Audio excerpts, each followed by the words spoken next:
All right, just waiting for a few people to get in here before I get going.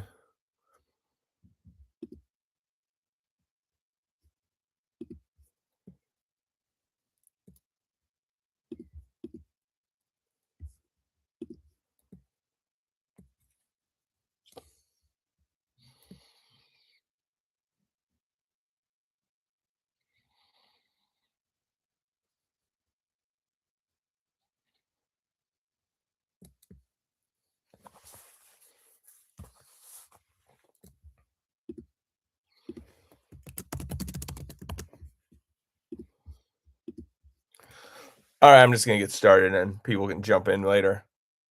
What's up, everybody? Beautiful Sunday evening, a little warm here in San Diego.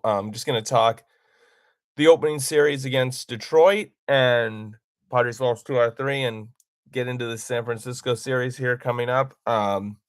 First thing I want to say is that obviously opening day, Pavetta just didn't have it. I was at the game opening day. I heard somebody told me, and if you saw anybody saw this too, please tell me and confirm this, but I was told that, Pavetta, when he was done with his bullpen, was, like, so fired up, he, like, grabbed the ball and, like, spiked it, when the catcher threw it back to him at the end of his pregame bullpen, so maybe he was a little too fired up, I don't know. I thought that was a problem for him when he faced his old team, Boston, last year, kinda had a bad outing, and then he bounced back from that, so could be the case. Also could have been just a bad day, and you were facing Skubal, so he could have pitched a great game. We still could have lost. So, I mean, that's whatever. Friday was more frustrating. I thought it was a mistake by Stammen to leave Estrada in as long as he did. I think if you went to Wandy Peralta when he was facing when he would have been facing Colt Keith and Riley Green, two lefties when it was first and second one out, that could have ended much differently. I also don't understand why Miller was only available for 3 outs when they let Morejon go 2 full innings. That doesn't really make sense to me either. But I don't expect Stammen to be, perfect day one. My big thing with him is that as long as he's willing to adapt with the lineup and who pitches when as the season goes along, I'm fine with him because Schilt's biggest problem was that he never adapted. So, yeah, just be willing to adapt as you go along, and I'll be fine with it. And then Saturday got a win. Vasquez looked great. I expect him to have a pretty good year, honestly, because remember, people were saying he can't maintain his ERA because he let too many guys on base, didn't get enough strikeouts, walked too many guys. Okay, yeah, but when he came back up in September last year, he was throwing harder, he was getting more swings and misses, he was striking out a lot more people, he wasn't walking as many people. That was in September last year after he came back up, and he showed more signs of that in spring training this year, and then he did again Saturday night, last night against Detroit. And so, yeah, I expect him to have a pretty good year. He faced pretty good pitching in the series. Valdez was a pretty good pitcher too. I mean, Flaherty's not as good as them, but hey, they did enough against Flaherty to win. Can't complain too much about that. I just felt like, until they scored those runs in the third inning on Saturday, I felt like I was getting concerned that like everybody was trying too hard to make something happen with the big home run, and that was just going to continue until we won a game. But you got the win last night, so that's good. Get it out of the way. That's great news. I will say that Kyle Hart impressed me too. I will say that because his stuff looked like it played up as a reliever, which some people speculated. He's throwing harder, able to get more swings and misses, and he got 6 outs. When he had to use a bunch of guys because Pavetta only went 3 opening day, King only went 5 Friday. So you needed someone to cover more innings, and he pitched 2 great innings. So shout out to him. Miller was Miller in the ninth inning. Fantastic. I don't think being 1-2 after 3 games is that big of a deal when you were facing, especially because of who you faced. I mean, Skubal is the best pitcher in baseball. Valdez is pretty good too. I mean, you face those guys in the opening series and you went 1-2. That's really not a big deal. 1-2 in the first 3 games of 162 game seasons, no big deal at all.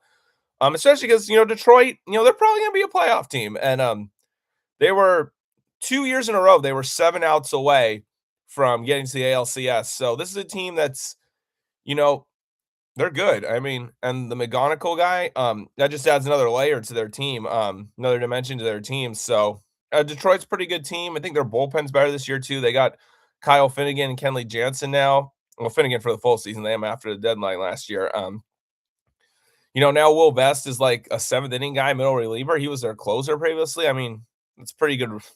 It's a pretty good back of the bullpen, pretty good front of the rotation, and a solid lineup. So Detroit, especially in that division, I think Detroit's a playoff team. So you you didn't get swept to start the season. I mean, even if you were 0-3, though, I mean,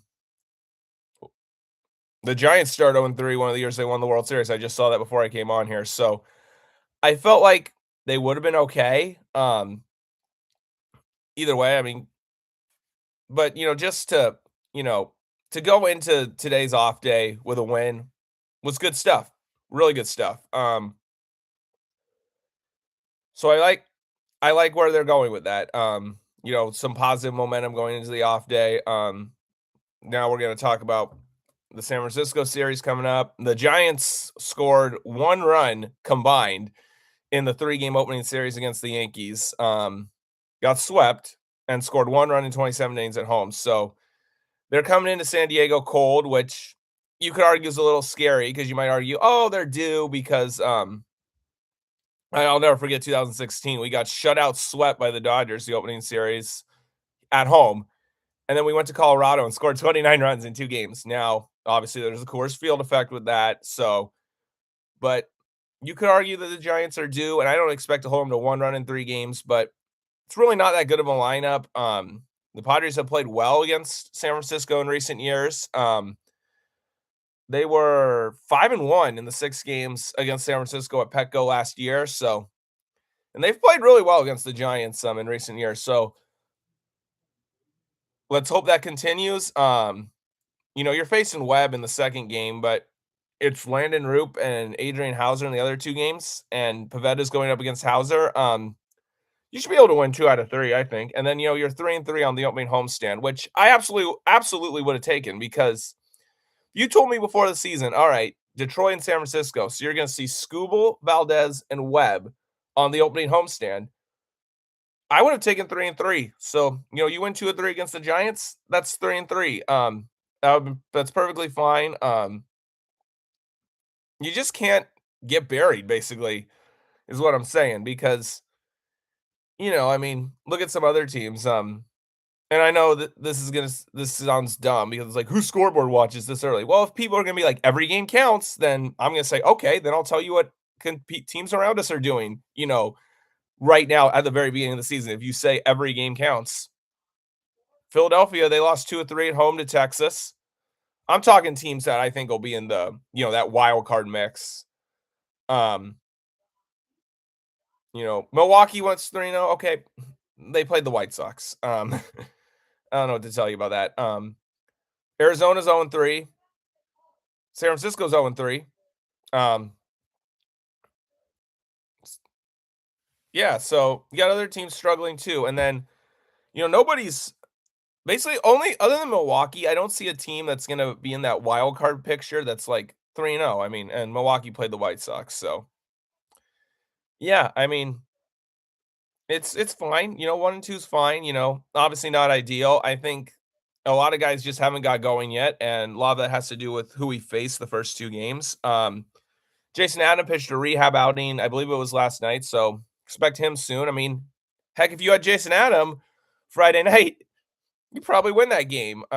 He probably comes in the 8th inning, gets the job done, and you probably win that game. And then you'd be 2-1, which would be fantastic. So it's just little things like that. 159 games to go, really long season. I think, yeah, I think they'll be all right. I mean, obviously, Lariano has the only home run so far. He's swinging the bat really well, by the way. But those other guys are gonna get going too, man. I mean,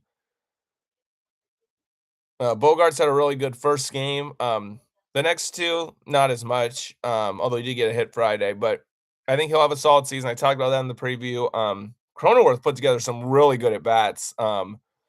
Last night, Saturday night, when he was facing right-handers. Funny how that works. I like him in the leadoff spot against right-handers because he draws walks and, gets on base. That's the best thing he does offensively, especially last year. He just draws a lot of walks. That was the best thing he did by far offensively last year. So Having him lead off against righties is fine. I like Tatis in the 2 hole. I think for some reason he just doesn't wanna be, leading off anymore. I think he wants to drive in runs, and hey, he drove in our first run, which ended up being the only one run we needed because we shut him out, but drove in the first run, which ended up being the only one we needed, Saturday night. So, yeah, keep him in the 2 hole, and then, I personally would have Machado 4, Merrill 3 instead of the other way around, but either way, that's fine. Manny took a couple walks last night. That's good to see him, staying in the zone. That's always an encouraging sign when guys are staying in the strike zone. They haven't like driven in a bunch of runs or hit a bunch of home runs yet. So I think he'll be I think that's a good sign from Manny. Merrill, he's Jackson Merrill, got on base 3 times Friday night, had a really rough opening day, but that's like I said, that's a terrible matchup.